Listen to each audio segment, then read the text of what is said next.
Hello, and welcome back to The Square Window, the podcast that rewinds time to take us back on a nostalgic trip to the golden age of kids' TV shows. I'm Gareth, and I'll be your host. I've been a professional animator for nearly 3 decades and a cartoon fan all my life.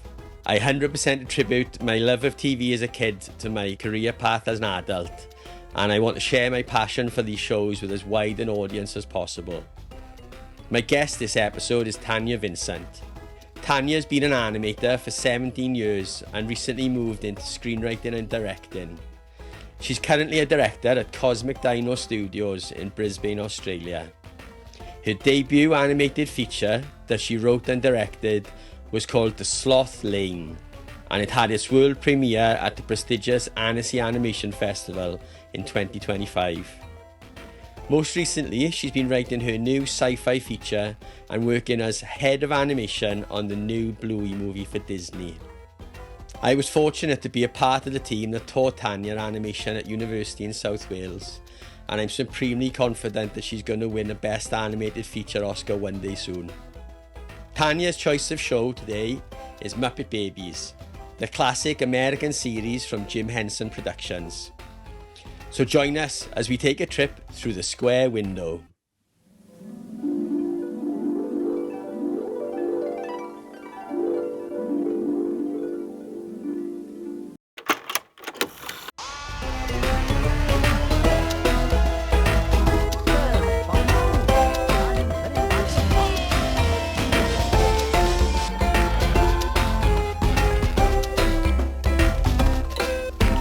I'm so glad that you're going to do this one, because when I was putting the list of stuff together, I kind of made like a little list of shows that if nobody else would talk about, I would want to talk about myself. I'm never going to do one on my own, but then I would get somebody else. It's like a private little episode. Yeah, and this was top 5, easy top 5. Really? And, oh, that's good. Oh yeah. You know how I feel about the Muppets, and I know how you feel about the Muppets. So when I asked you, I was kind of like, because I'm not like, there's no agenda. I'm letting people choose whatever they want to talk about. But I was like, if somebody's going to talk about Muppet Babies, it's got to be Tania. Oh, it's the sure thing. I feel like we've known each other for 20 years now, which is terrifying. That's just terrifying. But I feel like we've just waited that 20 years for this to just have this finally huge Muppet conversation. Yeah, exactly. I feel like it's been a long time coming. I know, right? Because on a previous chat with someone, we were talking about what constitutes, or what's the criteria for something we can talk about, and it was like, well, obviously it's got to be a classic kids TV show, and somebody was like, can I talk about live action? Can I talk about A-Team? I'm like, no, because it wasn't a kids. And then I was like, oh, hang on, no, but no, it wasn't a kids TV show, and in that way, neither was the Muppets, which kills me, because you're because right. it was a Sunday night, it was a Sunday evening entertainment show. Yeah, You know, but we stuck in there with Muppet Babies, so we're good. Exactly. Which, like, but there was Muppet Babies, and that was a Saturday morning. Well, it wasn't Saturday morning over here, but there's Muppet Babies, so it kind of worked. I might just make an exception for the Muppets, so to be honest. I feel like if you ever want a bonus Muppet episode, I'm in. Although I'll probably just talk about it last. I feel like the first time I ever met you, I was on like an open day. You know this, but I was on an open day to come to the university where you were teaching, and I walked in the room to decide to go that uni, and you were teaching everyone the Muppets and for lip sync, like you. And I was like, I just turned to my family who I was with. I was like, well, I'm coming here. Like, it was the most perfect moment ever. Excellent. Like, I'm going to turn it back on you now. I'm going to ask you questions. When did you first see Muppet Babies? Like, do you remember? Yeah, well, it must have been because right. Tangent, because I was thinking this exact thing when I was prepping for this, right? It's like, you're younger than me, and Muppet Babies came out in the UK in 1984, so I feel I would have caught it, it was on BBC. Fun fact, it began broadcasting in the UK on Christmas Day in 1985.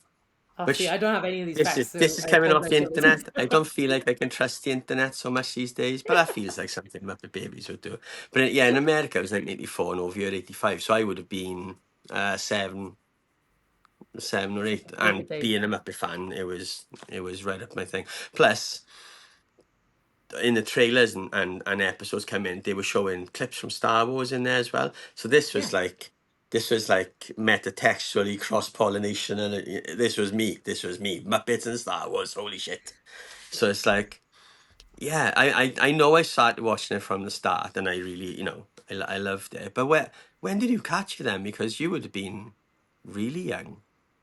I, my mom is the world's biggest Henson fan. Like she's up there with me and you. She's been watching Sesame Street since she was a kid. So I feel like my whole childhood was just her putting me in front of Henson and being like, watch. And Mm. I don't know. I honestly don't know because I don't even know if it was on TV. But I think we must have had loads of VHSs of it, like all Mm. recorded, and then we Yes. would just Yeah. binge watch it. Yeah, because I feel like I only had like 6 or 7 episodes I'd watch on repeat. But like you just said, it was nuts because it was Star Wars, like Indiana Jones. There's a Close Mm. Encounters episode. Like it's, I feel like it was one of the first shows that was doing like mixed media, like live action footage Yeah. was in there, and they were like, I saw online because I was looking, I was trying to do some research before I talked to you, and I saw that like they didn't have any of the rights for any of it. He was just friends with George Lucas, so he was like, Yeah, "That'll be yeah, fine." exactly. That's nuts. You'd never be able to do that now. Can you imagine the rights they would get into it? But because he was best mates with George Lucas and Spielberg, he would just ring them and say, "Oh, I want to use this clip from Raiders of the Lost Ark," and they were like, "Yeah, okay." I think this is the end, Piggy. Oh, Indy, you'll always be my hero. He'll be very short, but my hero. But I I feel mean, like it I'd must love be to be one in of the the ring. first things that did that. Like it must have been. There wasn't a Yeah, lot oh of no, it stuff was, that was yeah, and but common apparently it now, was but all a cost saver. It was all just a cost saver because they wanted to put live action with cartoons because obviously they didn't have to design so many like backgrounds or different, that just makes different sense. environments. They were like, oh, just chuck it in front of Star Wars trench run, but But it's ka-ching. not even like, like modern shows, you'd have to make a fake name. They just call him Indiana Jones. He's like, I'm Yeah, yeah, Indiana yeah, Jones yeah, today, or I'm R2D2. And you're like, oh, all right, I'm just yeah, going to yeah. blatantly They do were all in like it. they were crazy days, the 80s. But I feel like you're right, though, because I watched it so little. I feel like my introduction to Star Wars and all these huge films was through this first. So That's this cool. was my way in, which is such Yeah. a weird way around of doing it. But yeah, that's Yeah, definitely well, it cool. was that's interesting what you said there because again, a couple of people who I've spoken to haven't always caught the show on TV first. It's been, oh, I saw it on VHS, and I was going through a lot of shows, looking for broadcast dates and stuff like that, and a lot of them I thought that I had caught on TV, and I hadn't. I had literally caught on VHS. So things like there was a show called Action Force, and there was a show called Visionaries, which were all I remember American Visionaries, yeah. toy commercials. But I caught them all on VHS. None of them were broadcast over here. Yeah. So it's weird how, yeah, when I first thought about it, it was a focus towards the television. But it's like it's surprising you've got how much VHS was a door opener to these shows, whereas now it would just be some obscure streaming network, or something like that. Well, they're all online, which is awesome. I didn't realize like every single Yeah, episode is full length, and they're so long. Like, I yeah, obviously I loved it, but like these days the episodes are like 5 minutes, 7 minutes. They're like yeah, 25-minute episodes, which is so yeah. You crazy. don't hear of it so much now. You don't hear of a No, 25-minute episode now. I don't 10. think they'd think a kid would have that attention span for that long, which I they think that's a definitely would. massive amount to Yeah, do with that. yeah, Yeah, it's kind of crazy. but But you no, just those 25 minutes. They just a story unfolds, and it's just more nuanced than whereas now, other than Bluey, some shows I'm watching and it's like I'm on a roller coaster. It's like, whoa, yeah, what happened? What happened there? What did I miss? And it's like, is that just my old person brain not being up there with the kids now? no, they used to like the swipeable thing. Yeah, Bluey is definitely a one on its own. But then I feel like Joe Brum, who created Bluey, like loves Yeah, the old shows. There's like, because we were talking, I was either gonna do Muppet Babies or I was gonna do The Simpsons, and there's so many Simpsons references in Bluey. They're yeah, like everywhere, and I feel like he just loves yeah. it. But yeah, but yeah. So, let's paint a picture for the listeners and the viewers. where you from and what were your viewing habits like when you were a kid? Well, everyone says my accent's gone, which makes me so deeply sad, but I'm from Wales A in little the bit, but you're okay. UK. I'm from a place called from Bridgend, which when you say to people that are from the UK go, oh, which is always a bad reaction. But in Australia, they don't know that, so that's always fun. But yes, sorry, I live in Australia right now. I'm in Brisbane, the home of Bluey, which is why I keep talking about it. But yeah, I'm from Wales, and yeah, I met you because I went to university in Wales as well. That's where you were teaching. But yeah, yeah, and TV, I know like now there's like all these rules and screen time and stuff. I had none of that. I was obsessed with TV as a kid. Like I thought it was the greatest thing in the world. And I think my mom had rules obviously and stuff, but like my all my memories are around the TV. And there's all these pictures of me like inches away from the TV. So, yeah. I don't know. Were you the same? I feel like everyone was We our are age. 100% the same. I mean, I used to go out a bit like, but TV was my thing. All my memories are around. I mean, there's the whole reason that this podcast exists is because that's all I can remember is kids TV. It like informs exactly who you are, and it's so depressing in a weird way of like when I think about TV, I'm like, yep, that's genuinely what made me who I am. Like everything, it's all Yeah, like a mishmash yeah, of different TV shows. But yeah.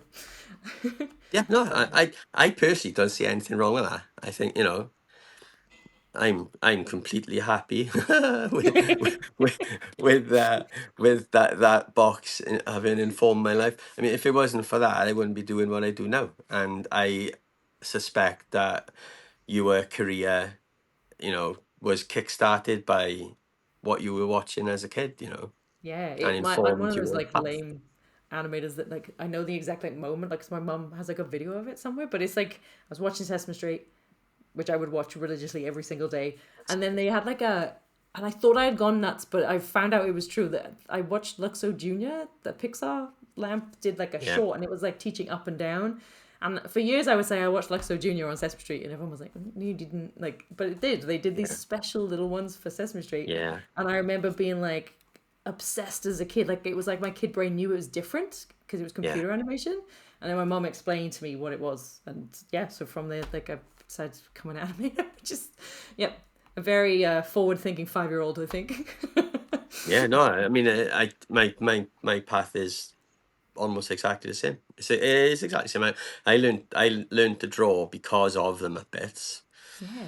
because I was so obsessed with the Muppets as a toddler, and no, but my mother tells me stories that oh God, here we go. So one Christmas she got some Muppet wrapping paper left over from Christmas, and she Yeah. wrapped like a piece of card with this Muppet wrapping paper. And I remember it because it was like the show opening where they're up in the rafters. And Yeah. and then she's got photos of me and sitting on the potty, just looking at this thing. So she potty trained me with the Muppets. I'm oversharing now, and I love this. This is what I'm here but for. I feel like this is what we're all here for. yeah, I know they say be truthful on a podcast, but I don't know. I might edit this out, but the and she used to sit and draw the Muppets with me, and I used to copy her, and apparently when I was really little, I had this Miss Piggy. I want to say action figure, but it was a doll, and it was like that old rubbery vinyl shit, and and like it turned to dust because I used to carry around so Oh. much. Yeah, I don't know. I'm 48 now, and I still have the Muppets. But yeah, I don't know it's like what the it is about Muppets. The it. Muppets were my thing when I was little. It was the Muppets. So Yeah. I don't know oh, what it I is. was They that. like it's like a real suspension of disbelief. I think as a kid, like they just like even more so than animation. And I know it's straying into live action, but No, I feel like they just capture something in your brain as a kid, and I yeah, feel yeah, like yeah, they're so hopeful and silly and funny, and I feel like I've just carried it on into adult. Like there's so much stuff I do when I'm writing that I'm like. Yeah, that's a Muppets joke, or like yep, that's like influence yeah, from the Muppets. Like, and I know it, and my team to the point where I'll be working, I'll give a reference, and I'll be like, it's like in the Muppets, and they'll be like, boo, because it's like just constant. yeah, Everything I reference is Henson. yeah, yeah. But they love it. 100%. It's a good show. Christmas doesn't start for me until I press play on Muppet Family Christmas. Not even Muppet Christmas Carol. It's got to be Muppet Family Christmas. I've got it on my bookmark. Oh, But I love that one. all That year, one's it's a like sweet one. Christmas. I mean, and when But Jim yeah, Henson Muppet pops up at the Christmas. end, and you're like, Yeah, exactly. Yeah. see, for me, and this is a niche one, and I feel like you'll definitely know this, but there's a really niche one called the Christmas toy. Have you seen that one? Yes, yeah, I know it. Yeah, yeah. And just That's another for one. everyone listening, the premise of this is when people leave the room, the toys come alive, and the kid gets a new space toy, and it takes over as the favorite toy. And this was like 10 years before Toy Story. Yeah, So it was. that's the premise. I know. I don't think I think it's an accident. It's a complete coincidence, but it's so weird when I realized that growing up. I was like, wait a minute. I think like it's the only thing weird about that one is when they leave the room, they come alive, but if they come back in, the toys die. If somebody catches them in the wrong place. Do you remember that? They were just like a Yeah, I know. I think graveyard. I'd blocked that bit out. They kept that out of the Pixar one. Oh my God. See, 80s. They didn't care in the 80s. So, yeah, what you were saying earlier about how you caught it, were you locked in straight away as soon as you saw it? You were like, oh, this is my thing. This is everything I want in a kids' TV show. I think so. Like it's weird, isn't it? It's almost like with stuff like this, it's so ingrained in you that there's no beginning. It's just like it was always Yeah. part of your life. Like my family parties and stuff. My party trick was to do impressions of Miss Piggy, like just like standing going, hey yeah, and like doing all the karate and stuff. Like and Excellent. that was what they would get you to do. Remember in the 80s as well, you'd go to a family party and every kid would do like a Yeah. little show for everyone. Yeah. Yeah. It was a weird Yeah. Yeah. time. But Or yeah, play that was flippy kind of fish. but I do remember it was a weird one because it wasn't like everyone's favorite. Yeah, yeah, Like yeah. everyone around me loved Postman Pat and Fireman Sam, and I loved all of them too. Or like, do Yeah. you remember the Raggy Dolls? I loved Yep. Raggy Dolls. Oh, that was That's great. my wife's favorite, that is. That's so good. And but like everyone knew that. I remember as a kid, like everyone wanted the toys, but Muppets was really niche. So I feel like it was just something that kind of like me and my family had that I wasn't Yeah. like sharing with my friends in a weird way. I don't know. Yeah, I know what you mean. Yeah. I think because because of the because of the demographic of it, I mean, like apparently it was aimed at like 2 to 5 year olds. So obviously, like the Muppets, the show, you would be afraid that it would get lost in translation, but it Yeah. didn't because the genius move of it, making them babies, meant that uh the voice changes didn't hit. It's like, oh, it doesn't sound like Kermit. It was like, well, no, he's a kid, of course it doesn't. And so um the humor, obviously the humor was different, and the Muppets being more family aimed, and with by having guest stars on and dance routines and stuff like that. But like taking over, there was the occasional song in the Muppet Babies, and the character designs were still on point, and the characters were still the same, just not adults yet. Like that, nothing got lost, and I think the fact that like Jim Henson's big thing with it was it needs to be educational. If we're gonna do it, I want it to Yeah. be, I want it to be aspirational and educational. And I'm like, well, of course, because it's Jim Henson, isn't it? Yeah, which I love because I love that what it's teaching kids is just like if you're a weirdo, that's okay. Like it's all about Yes. like being strange and like accepting it, and then like the imagination Yeah. side of it. Only today it occur to me that in the theme song they say what each one likes as a genre. And then Yeah. whenever they come up with an imaginative like idea of the basically they're all little directors and writers, which again must be in my Yeah. brain because they Yeah. all just kind of invent their own little movies. But like Fozzie's doing comedy and Piggy's doing romance, and I just Yeah. never caught that as a kid, but I love that. And I think is it Scooter that always does sci-fi and stuff. It's awesome. It's Yeah. such No, a that's right. cute Yeah, it little is idea. brilliant. Yeah. Yeah, I they th- each got a little niche.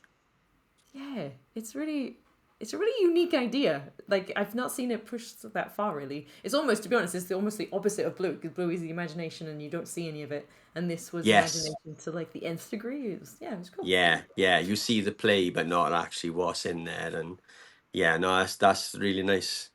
It's it says that the central idea is power of imagination and creative problem solving to promote an educational concept of creativity. Which again, like if if you know Jim Henson's background and or you've read any books about him, that was his whole thing. It was like imagination, creativity, and it completely like permeates itself through the show. I love that. Have you ever Yeah. heard? This is just a Jim Henson thing, but have you ever heard of the blue sky thing that he'd do? It's like Uh, he had this rule on set, wherever he was, whatever project he was on, that if a kid ever walked into set, they everyone would yell "blue sky" in the crew, and that meant that every Muppet was real on set that day. Like in cool. Sesame Street, on Muppets, and I know Muppet Babies That's would be an amazing. animation studio, so you wouldn't do. And I just thought that's such a lovely idea. This idea that like Yeah. that everything is real when that kid's around, and like all of his Yeah. adults kind of making that world real for this kid. I feel like that kind of like sums up like kind of that ethos that he had. But Yeah. um, You see that in all, you see a lot of clips online of Muppet and Sesame Street stuff back from the 70s and 80s when Kermit's with the little girl or whatever and she says, "I love you." And it's like, yeah, because even like I've read interviews with Robin Williams where he's been on the Muppets and he's like, and he's saying, those things, even though you can see the person, those are people, those are things, those are characters, they're alive, they're thinking, they're talking to me, and I think that, yeah, I love, and that's what I love about that whole imagination ethos, like you completely sucked into it, and then when you tie it in then with like films and shows and books that you love as well, that I love this show. I think it's definitely up in my top five of favorite shows. yeah, I think if it didn't exist and you went in and pitched it right now, they would Mm. say, I feel like people wouldn't believe that kids would accept that like there's one bit where like Gonzo just opens a door, like an animated door, and behind it is just black and white footage of like a robot just walking from like an old sci-fi, and he goes, "Oh, not that door," and I just feel like they would be like, kids won't get that, like that kids won't understand that the black Yeah. and white world goes with the color world, but you did as a kid, you just thought it was the coolest thing ever, like it all made sense. Yeah. I don't know. I wonder if that's got like we generally part of the structure of it is we'll whoever I'm talking to, we'll talk about like whether the show could actually get made today or not. But Don't tempt I want to talk about it now because I think the Muppets hit differently now to the way that they did in the 70s and 80s and the way that they've been handled maybe by Disney. Um, I don't think it doesn't feel to me that like they um well, they're not the same as they were in the 70s and 80s, and I don't like it's lost that whole thing of creativity and imagination, and the thing of putting on a show every week and finding acts to put on the show, and now the Muppets are just these wacky characters that do wacky things, and I think trying to translate that into an imaginative show for kids is that much more difficult. They are trying to pin like adult entertainment on the Muppets now. Yeah, I feel like they never. It feels like they just wrote a show for them back then. I don't feel like anyone ever was like, "This is for kids. This is for adults." Like they just Yeah, wrote stuff to make them laugh. Because it's yeah, we always joke like the animation studio we have is like a home. It's our home for weirdos. Like everyone comes and everyone's yes, so unique and creative and stuff. And like my partner who runs the studio and was like, "You're the Kermit. You like keep us all the weirdos housed in this one place." And I just excellent. feel like that's what it felt like. It was like strange, odd people that were these Muppets, and they weren't like you said. These days, you have to be like a kooky, wild character, but they were all very real people, but they were just a little Yeah, bit odd or nuts. So yeah, it was cool. yeah, It hit something unique that I feel like is missing now from stuff. yeah, and that's the like go so it's like hitting the show now. That was always the wildest thing about the show was that the fact they were in this nursery where.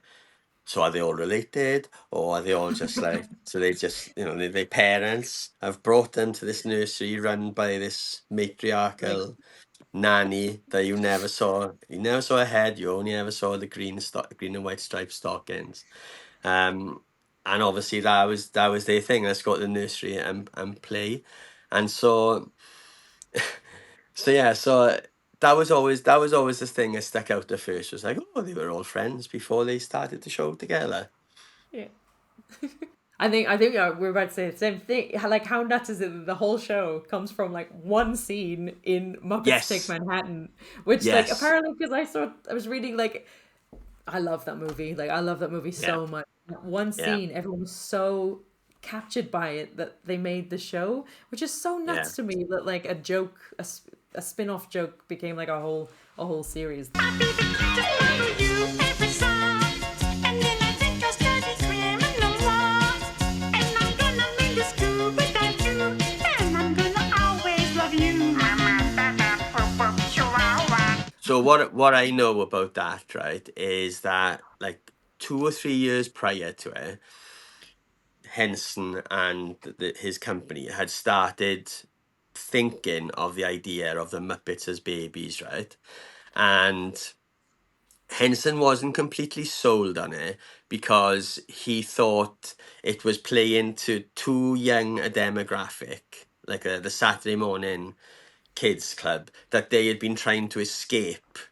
So obviously they got the Muppets and it was a family show, and that was the demographic that he wanted, because that would help him get towards features more. Yeah. So for a year or two they'd started doing little concept designs and pushing it here and there, and they never and it was in it was in a book or something. And then when they decided to make the Muppets Take Manhattan, and it was decided that Frank Oz was going to direct it, and that was going to be the first feature that he directed, Jim asked him, he said, look, I really want to put this scene in of them as babies. And Frank was against it, but because he would literally do anything for Jim, he was like, yeah, okay. And so they did it, and it blew up in a way that only Jim Henson would be completely confident that he would. Everybody loved it. And it literally, the show was already in production before the film was released, Oh, really? because it was I didn't only know that. it was only a couple of months after the film was released that they released the show. Oh, so it's almost like as soon as he did it, he was like, "Yeah, this is gonna work," and then just He kept going. used it as validation, Yeah, like that makes he sense. knew it was going to work, but he used the film as validation that it could work, because they did a small scene of them as Muppets babies as well in Muppet Family Christmas.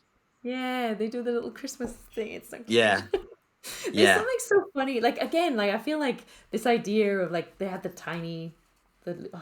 what was it? The Looney Tunes as babies, Tiny Toons. Remember Oh that one as yeah, well? Like Tiny a lot of Toon people have done it Adventures. since, but yeah, but I think that at the time this was like one of those first ones, and it was so amazing to see like a backstory on characters you love. But Like you know, it these was, yeah, because that's its legacy. That's the legacy of the show now, is that because it hits so well, that other production houses started saying, "Oh, we can do this," and so they did it for the Flintstones, they did it for Looney Tunes, they did it for something else. I'm sure I've got I on my remember Disney list. did a ton of them. There was like Jungle Book, did one that That's it. as a one Yeah, one. yeah. That was the other one.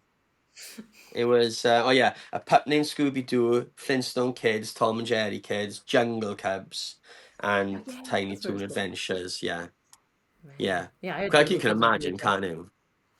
Yeah, everyone's like, let's do this, let's go. Well, I mean, now they've got like they're doing it now, aren't they? They're doing like the Spider-Man, there's Spidey and Friends. Oh, it's everywhere. Yeah, Yeah, Iron and they Man. got the Young Jedi's and stuff. Everyone's doing Yeah, it.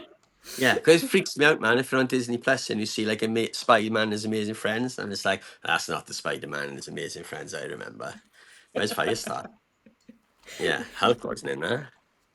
They got Yeah, this. it's You all. can cut this if this is way too graphic, but that show, Spidey and Friends, the little villain, the Green Goblin, is called Gobbies. Yeah, In yeah. Australia, that is slang for something very, very different that you could not I really can imagine. describe. Yeah, Isn't yeah.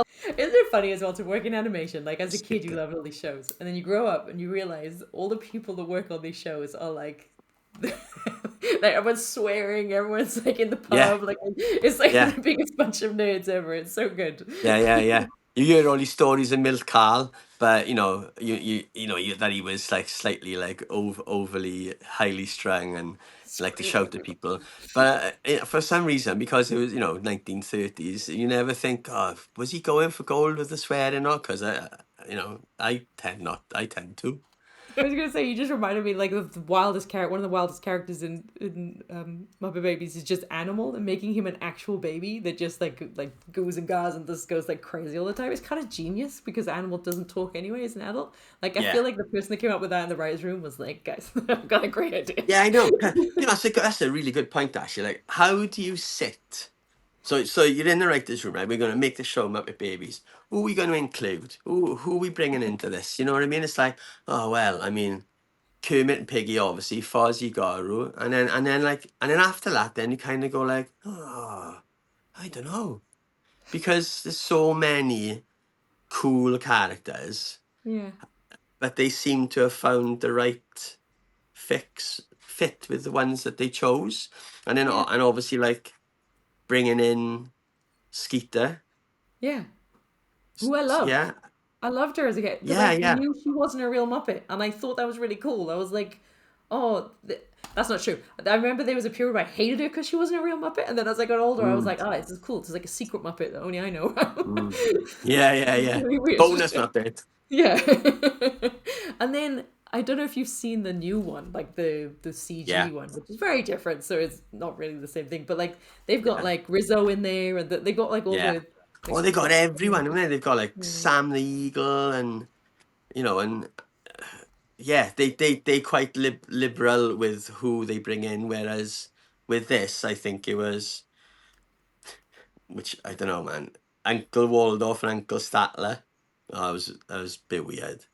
They And were then there was later though, like, right? I feel like to me those feel like new episodes. Like I'm like, oh, they're the new yeah, they ones, were as later, if they were yeah, last week, but they were like 1989 or something. yeah, And yeah, then like you and got like your T-shirt and that in the credits, Bunsen and Beaker in there, but I don't remember Bunsen and Beaker like I know they almost weren't being in in there an like episode. super regular, were they? No, animation budget. Too Yeah, many yeah, characters and to I think show. that's a lot to do with it. Yeah, because if you look at right, the for the it wasn't for the entire series, but for the first three and a half series, because obviously this was a Marvel production for Jim Henson Productions, and back then Marvel were like almost hand in hand with toy productions in Japan, Oh and right, okay. they're over when you start looking into shows in the 80s, they were over everything. They were Ninja Turtles, they were Dungeons and Dragons, they were pretty sure they were Ghostbusters. um Great shows. yeah, they were over everything, and they were on this thing, and they did the first three and a half show series, and then got a little bit expensive, bit more expensive than they were willing to pay, and then it switched then to a company called ACOM, and I was literally, because of money, because each their per episode budget went up by like 50,000 $30,000 or something like that. Oh jeez. um and I mean, as a kid, you can't tell. No. I couldn't tell,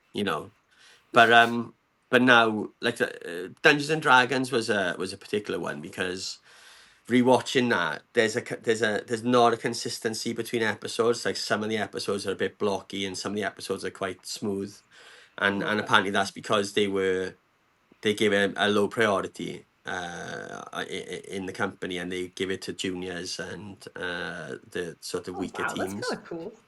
That's kind of I cool. know, right? Yeah.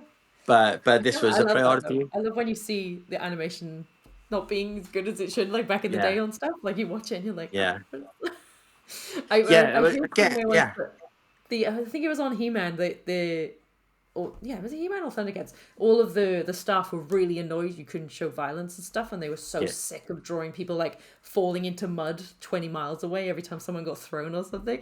And yeah. apparently they all hated it, but like that's the only reason they could show it because it was too violent. And like I kind of love this idea of like the weird things they did to get these shows made. But Yeah, well, that's it. It's like, He-Man's a good one in particular, because I was chatting with someone about the fact that most of the shows, not all of the shows, but all of the American shows when I was a kid, were literally just toy commercials. yeah, Um, and of course, when you go back now and you research into them, and I mean, they are quite, they were like, "Look, we got this line of toys. How are we going to sell them? Oh, let's make a TV show for the kids." And it's like, whoa, okay. You're not even like hiding the fact. Oh no, it No, was yeah. just suck them into this show and they'll buy the toys. Okay. Never got that over here because with Danger Mouse and Fireman Sam and stuff like that, it was always, obviously never saw toys from those shows. We never had But merch. this We one, never had merch for our shows as no, kids. I know. I think that I tell you what, that's probably a lot to do. The reason why I'm a merch hound now, and I love my Funko Pops and stuff like that, because you literally when I was a kid, I had Star Wars and I had He-Man, and that was it. And Yeah. Thundercats, and like, you couldn't get nothing else. There was nothing else, like. And even that stuff was rare. Like because I remember there was a point, and I think it was when I was in university. There was a website called oh Jesus, what was it called? What's the Goonies? What's the dance? Shuffle, shuffle. Truffle Shuffle, my brain. The Truffle Shuffle website, and you could get any show on a T-shirt. And I Yeah. remember going crazy because I was just like, I've never seen a T-shirt for like Sesame Street or Yeah, for yeah, Stupid Head. yeah. I think I had Button Moon. Both of us used to talk about Button Moon as well. Like that's the most niche show ever. But I remember there was a Button Moon mug, and I lost my mind. Like, yeah, I think I love stuff like that because you could never get it when you was a kid. Yeah, it's weird though, because like I had this moment on the weekend actually. I was in Uniqlo in Brisbane, and I walked over and they had Sesame Street t-shirts. And I just looked at them, and for one second I was like, oh, should I get? And I was like, oh, and I walked away, and my younger brain went, what did you just do? What are you Like, doing? if you'd seen Sesame Street merch years ago, you would have bought Yeah. all of it. But it's just, like, it's so strange how like it's everywhere now. Like merch is just kind of Yeah. like the done thing. Yeah, Although it's but for kids, it's like my kids, if they want, the stuff they can pick up is, in terms of like TV merch, it's amazing. You can't get none of that. It's like my son wears his Star Wars t-shirt, and I'm like, oh, that's really cool. That's, where's mine? No, I can't get it for you. Here's you. Yeah. Is it being strange trying to introduce all of these shows to the kids? Are you trying to like make them retroactively They watch not in, them? they not interested, right? Because they're in a completely different headspace, in that you've got your YouTube and you've got your Roblox and and stuff like that. To the point that they talking about these Italian brain rot characters half the time, and I swear to God, it sounds like they speaking in tongues. It's like it feels like they've been possessed, and I need to get a cleric in and some holy water sometimes because it's like, what the hell are you saying? Speak Just like properly. just googling everything they're saying to try and keep up. I can't keep up. It's like whatever. Okay, I've lost you. But what I have been doing a lot recently is just because is looking to see where you can where you can access a lot of these shows. Not all of them are able to stream. Some of them are on YouTube, and I noticed that Transformers was playing on Amazon Prime, so I've had a few of those on. But whilst they're in the room, just to see, and if they'd even look up from their laptops and they have, but like you said, attention spans and just the nature of the story, the Yeah. stories on everything, even Transformers, they slower, they aren't as high, as kinetic as things are now, like Digital Circus, and those sort of things. And obviously, like they watch in YouTube, and they watch in shorts, which are literally like boom, boom, boom, boom, boom. It's like when Marty McFly is watching all those TV screens in Back to the Future 2. It has become that, We're and there. it's, We did it. yeah. So but I have, and not just because you were in the room, but I have got them on Bluey, and they are starting to like not. They're not bothered about Bluey now, and so it's just me and my wife watching it. But it's like Something for a else. long time, I love it. For a long time, they loved Bluey. You know what I mean? Yeah. It's So because it's it's good like stories. Gotta have good stories. I it feel is, like. it is, and it's because it's right back to like Muppet Babies. They're relatable stories about things that they do, whether it's imagination or going to the park or something like that. Yeah. So it's like, that it's nice to see that storytelling style hasn't disappeared, like, Yeah, it's funny as well, isn't it? Because like you've just said it now, but I know that the reason they did Bluey was because there wasn't many shows apart from Peppa Pig about families, like their mom and dad. And stuff. But there was loads of stories about friends. But I feel like when Muppet Babies came out, there wasn't like that was a That's show right, yeah. about hanging out with your friends who were kind of similar ages to you, and it's similar when Rugrats came out. I remember that was something like it was a little group of people, and it felt like me and my cousins like hanging Yes. out. And I feel like that was like a really unique thing back then that there was no adults around, and you were able to kind of like play. Because Yeah, when you yeah, think about yeah. it, a lot of our shows as kids were adults, like Thundercats Yeah, and. no, that's right. It is right. It's like, yeah, because we spoke about Animals of Farthing Wood recently, Oh. which just brought back a lot of post-traumatic stress from watching those episodes of animals dying left, right, and centre. But that was a show that kind of taught you, about death and about camaraderie and things like that. And even though a lot of these shows were toy commercials, this hit differently. 'Cause, yeah, of course they were trying to sell merch from this, but it wasn't the main theme, the theme of creativity and imagination, and you got that from the show. You never got the sense that you just wanted to go out and buy a Kermit toy or something like I that. It mean, we was, did, but you. I know what you yeah, mean. even though you knew you were going to be able to, but yeah, you never got that sense of we are just making this to sell toys, Yeah, and it was kind of like emotional intelligence, which I think a lot of shows are about now. But back then, because I remember a lot Yeah. of the problems in the episodes were things like, yeah, Gonzo not feeling like he knew what he was. Like that was a big thing. Like, Mm. what am I? Like, Yeah, and yeah, then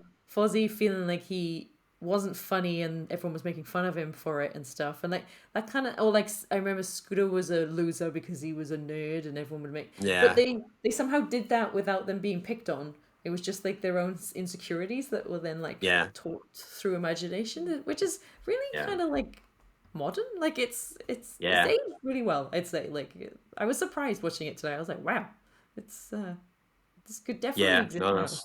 Yeah, but yeah, very yeah, that's a strange. good point. Yeah, maybe. I mean, a lot of that is similar. I don't know how much of the newer series you've seen, but I haven't. It's a sore point for me because I almost worked on it. I was worked on the pitch for that show, and I turned down a job on Paddington 2 to move to Canada to work on it because I was like Muppet Babies, and then that company lost the show, and I was like, nah. oh my god, But it is beautiful. It is lovely. But it's it is the twins got into it. The twins were into it for a while, and they loved it. And I'm obviously sitting behind them watching it, but yes. and What?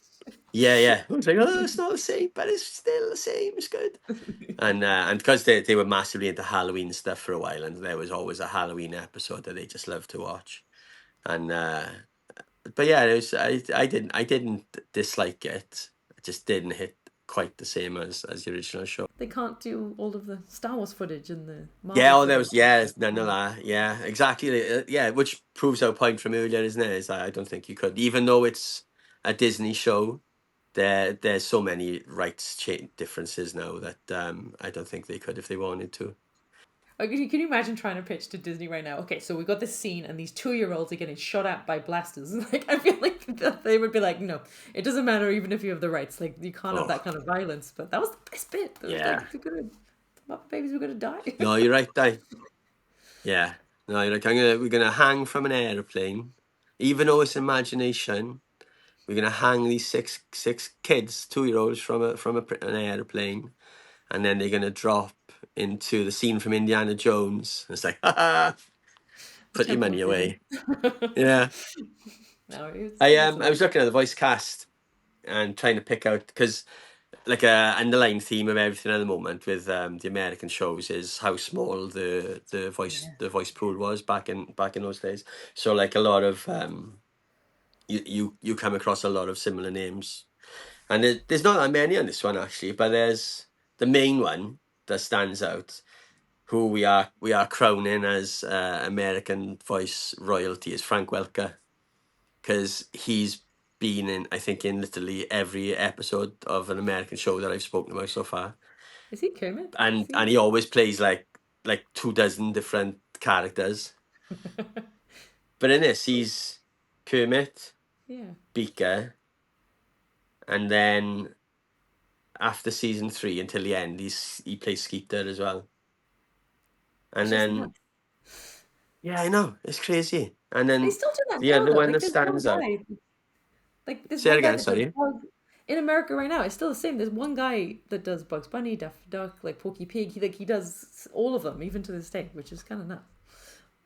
Yeah, I mean, I remember, I remember my days loving Looney Tunes and, Mel Blanc. Yeah, Mel Blanc did Yeah. everyone. But Yeah. it's like, it's like Frank Welker's IMDb, right? If you ever go through it, get a cup of coffee, because you're going to be there for about 20 minutes. It's massive. And obviously, he was like Megatron and things like that, you know what I mean? It's like, but then there's the only other one. Well, there's two others I kind of recognize, but there's Russi Taylor as Gonzo, and then Robin when Robin comes in the series. Now, Russi Taylor was the voice of Minnie Mouse. Oh, cute.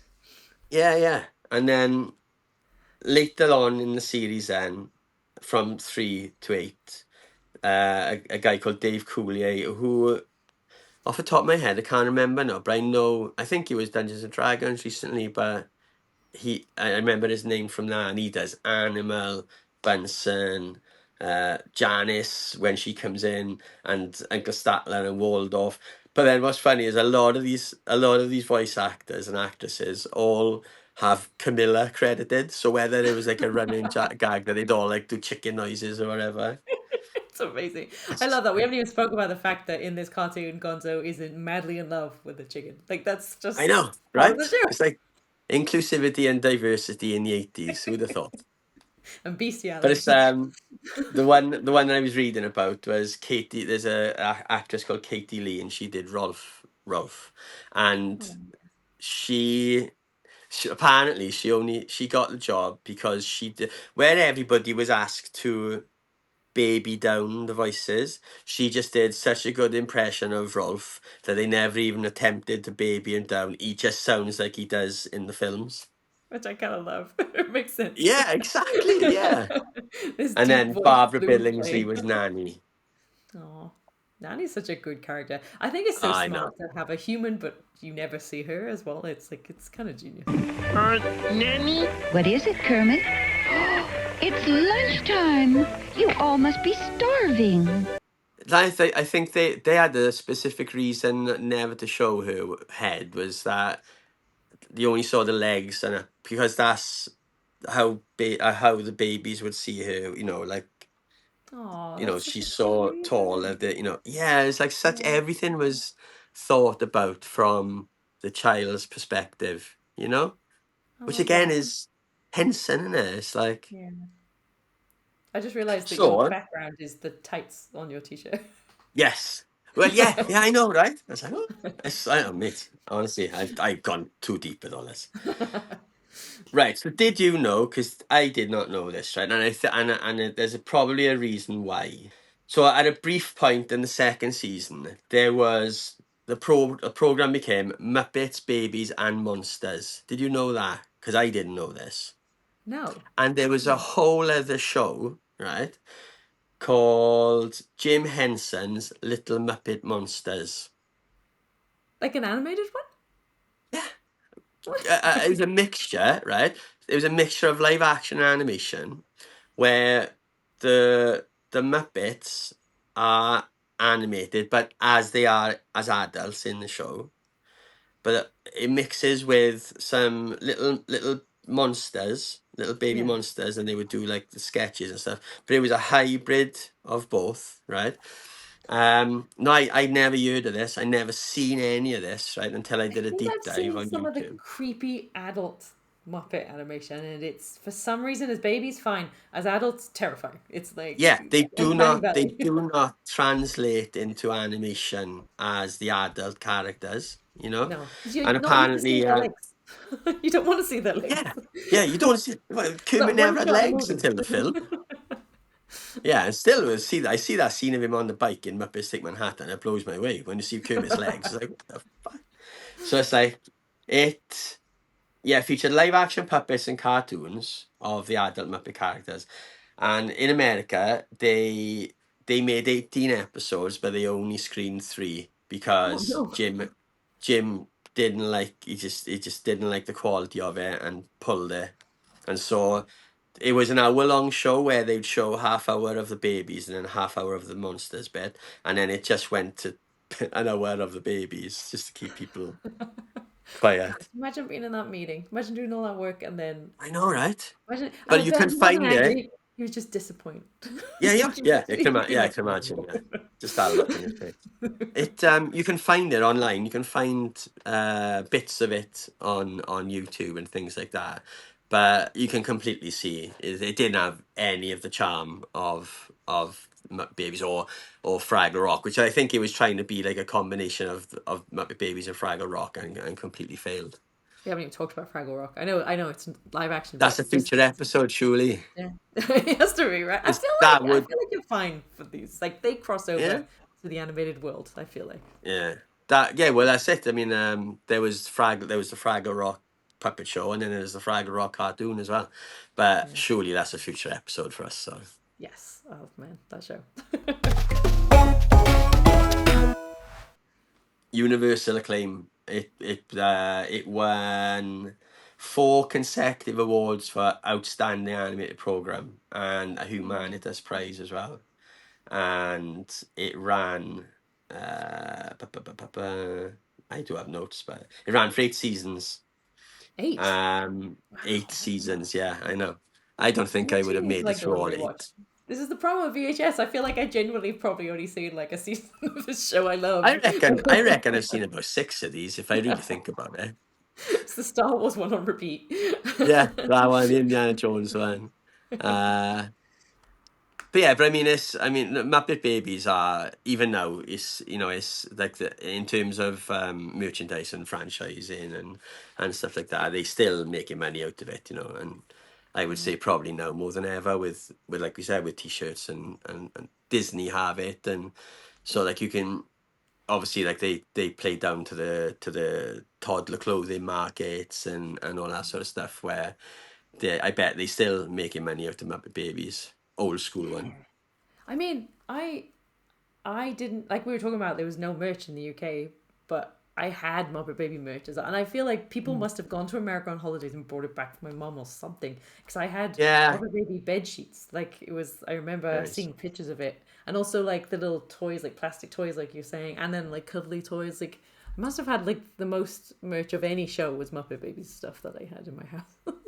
It's like the Winnie the Pooh thing, isn't it? You know what I mean? It's like you can adapt it to so many demographics. Yeah. And obviously you got babies, and I mean you know now, you can get any character on a onesie, for a baby. It's I like, need to make Muppet Baby ones.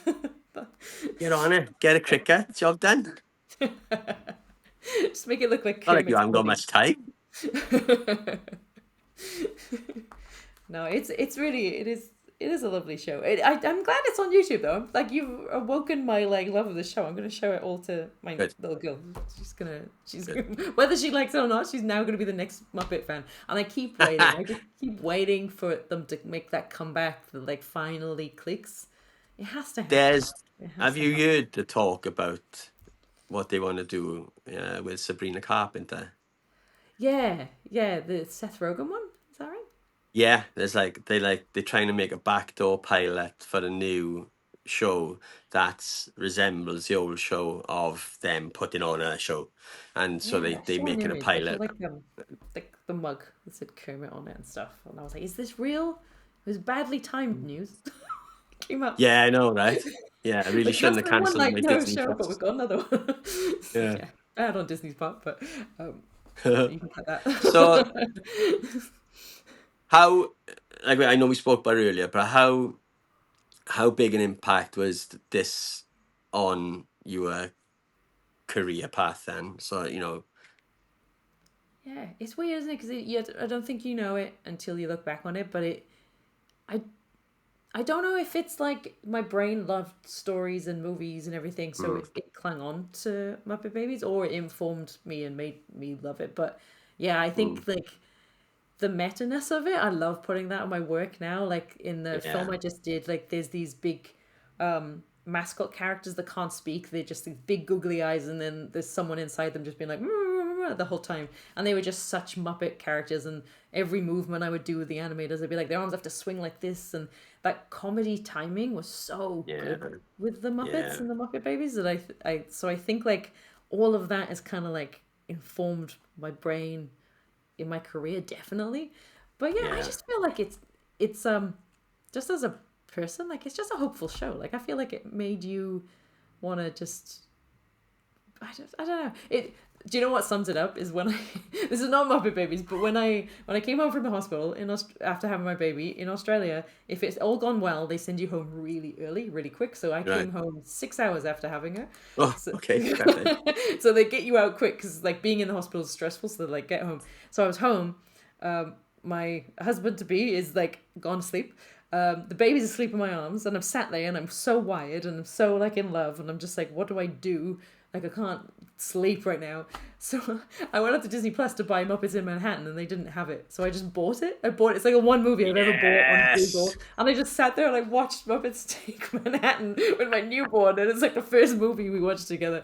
And, Excellent. And that sounds so nerdy, but it's not like my love of Pixar. It's not like my love of like Teenage Mutant Ninja Turtles, like which I love with my soul. It's Muppets is kind of just like, it's inspired. It's a comfort, and I think there's aspects of it. There's the nostalgia of it, you know, watching the Muppets, and it obviously taking you back to childhood where things were safer and you know, but you feel comfortable around those characters. You know those characters, and you know that environment. You feel comfortable in that environment, you know, and you've seen the film obviously a couple of times, and you know, like I love that film for just the cameos, like Gregory Hines and all those sort of cameos in it, you know, it's brilliant. And obviously it's so good.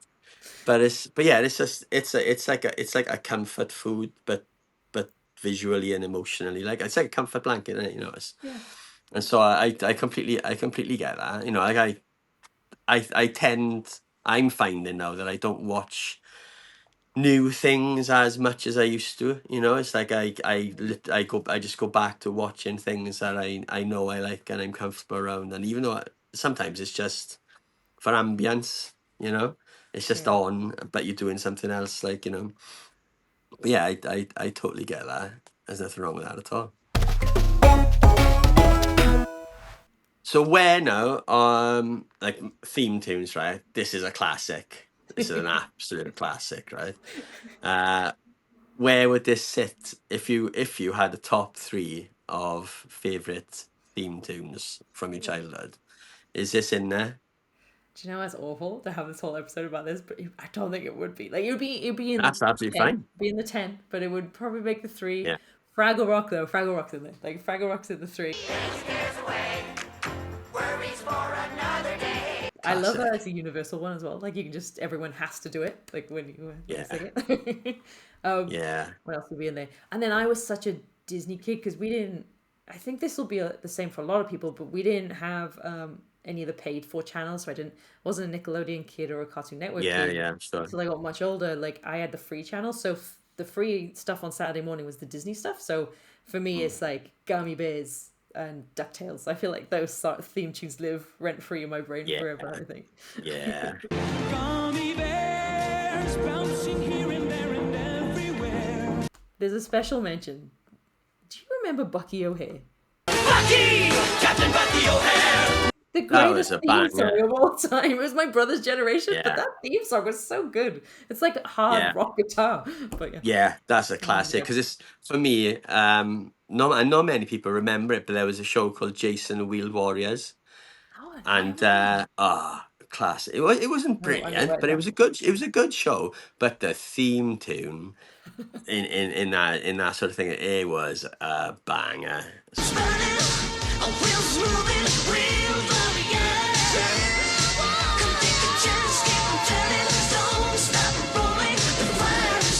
That was always on Channel 4. Yeah, so but, it was like everyone had a channel, right? That it was like that's the channel, and at 5:30 a.m. I'm gonna get up and I'm gonna watch it. Sharky and George would be the first thing on. Greatest theme tune, and Sharky and George had one of the best theme tunes ever. Sharky and George, the crime busters of Disney. Okay, let's go on the list. There's I think the one that's winning at the moment is Ninja Turtles, It's because so that good. seems to be on everybody's top three. But are you And doing Teenage Mutant Ninja Turtles or Hero Turtles? Which one are you doing? well, the thing is, the Hero Turtles, it's a very British, it's a very UK thing, because obviously the Americans didn't have that. It was just us and our overtly controlling 80s grandmothers. Yeah, don't we start from Mary Whitehouse.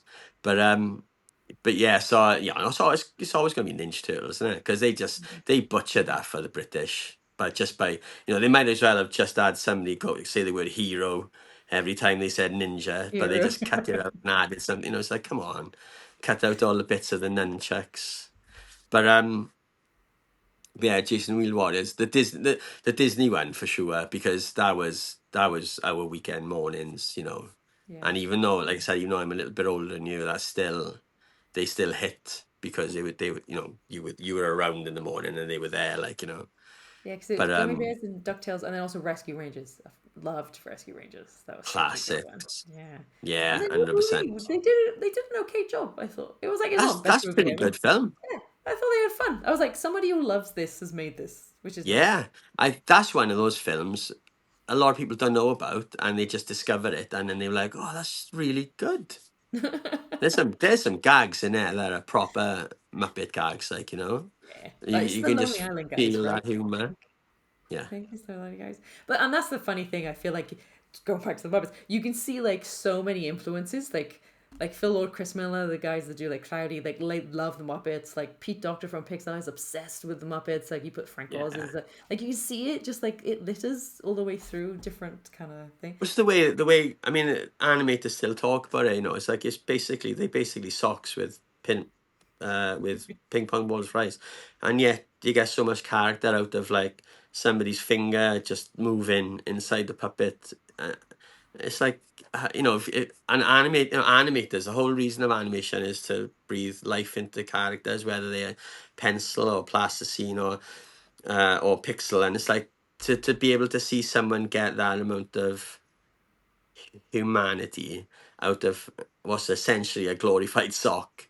It's like that it's an aspiration and an inspiration for animators. So yeah, and that'll never change. Yeah, yeah. My mom loves to tell people the story that when I was a baby, if I was sad or upset or I was getting bullied or something when I was really little, the only person I would talk to was the sock puppet. Like she would have to bring the sock puppet out, and I would talk to the puppet, not to her.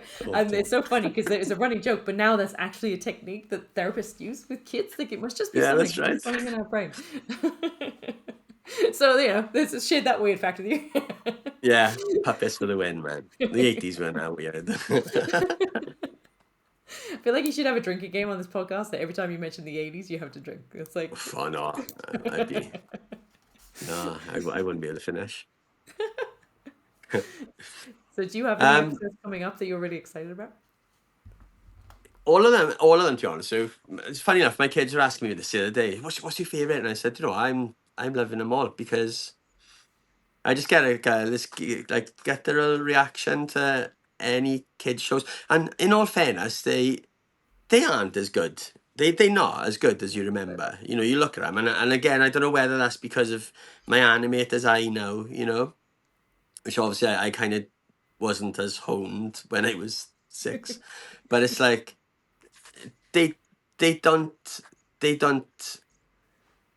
hit obviously in the way they do, but they still. It's like listening to old music. It's just obviously it's the feeling it gives you as you watch them. But I have found myself sort of suddenly getting a little bit lost in a few episodes of different things, and like I was watching. I had Transformers on yesterday, and there was the episode where the Dinobots are first introduced, and like there's no lip sync. They're just talking, the heads moving, but it's brilliant. It's fun, and I think sometimes it's like I said about that sort of comfort food or comfort blanket of, yeah, I'm just gonna put some episodes on in the background, and it's like there is that thing of like, I'm 48-year-old bloke. Should I still be watching cartoons? And I'm like, fuck yeah, why not? Yeah, It's like why this not? is this is the stuff I was brought up on as a kid. And so like there's the whole thing of like, you know, some people will look down their nose at people my age who still play video games. It's like, well, why the hell wouldn't they? You know, we've done this since we were kids. This is just because you didn't do it or don't do it. Don't look down, you know, don't look down your nose. This is what I like. It doesn't make me any less mature, you know. But if Yeah. anything, it just brings me a sense of comfort. I'm gonna watch these things, you know. So Yeah, I I feel think like there's a all of lot our of people in the grandparents same boat. collected like they collected like porcelain plates or like weird figurines and like we're like cartoons. So I'm gonna collect all the cartoons I love and have merch everywhere. It's like it's just Yeah, a different my version auntie of used it. to collect Thimbles. oh, what are Like they called? Yeah, those things you yeah, used to put over your finger when you're sewing, and she'd yeah. have like rows of them on the wall. I'm like, you know, you do you. I'm just I got my Funko Pops like.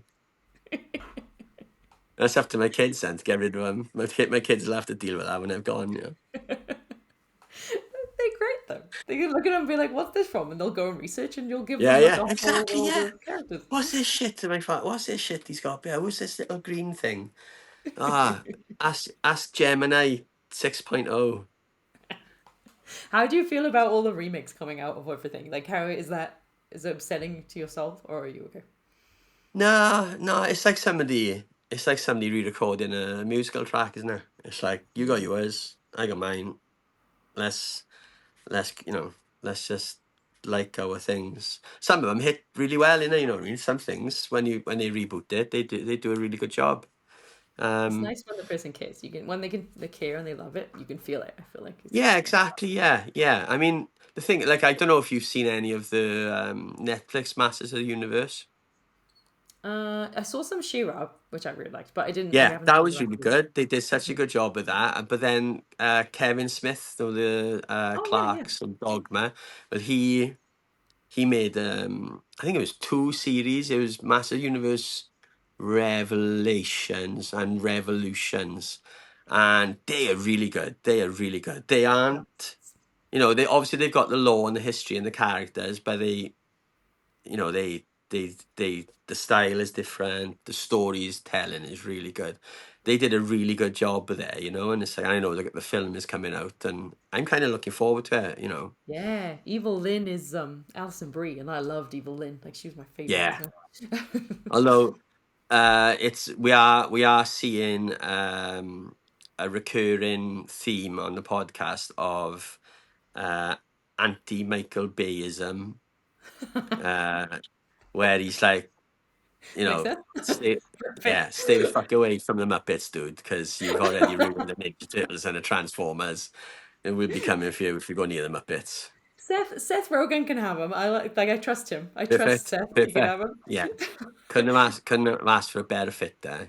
There's a guy now who you feel loves the Muppets that he wouldn't cause any harm. And so like, yeah, I got no issues there. We're okay with Seth Rogen so far. So far. Also, everyone's bringing back the puppets. I don't know if you've noticed this. Like Grogu, Yeah. like everyone's like reviving, and I'm Yeah. like, yes, this is what we need. Bring them all back. So I think it could be that thing now of what you might see is a return to sort of like analog days, you know, because people seem to be disliking AI and not liking where it's going, and I think, you know, if there is going to be like a slew of really bad AI CG shit around, then it might be that like storytelling becomes more artisan, like, you know, it becomes more tactile, and then, you know, puppets then and Muppets and stuff like that are just going to be that's going to be the style that people go back to, like, you know. Oh, I can only hope. That'd be great. I hope so. I would love that. I've got. By all means, use the AI to have the old voices. I'm absolutely fine with that. I don't know if I can allow an AI pretending to be Jim Henson. I can't do it. I don't know. Get Frank Oz in the booth now. Pay him trillions, right? Yeah. And I think he'll then do it. we'll do it. He's good. Dude, we have to wrap it up there. I think that's been brilliant.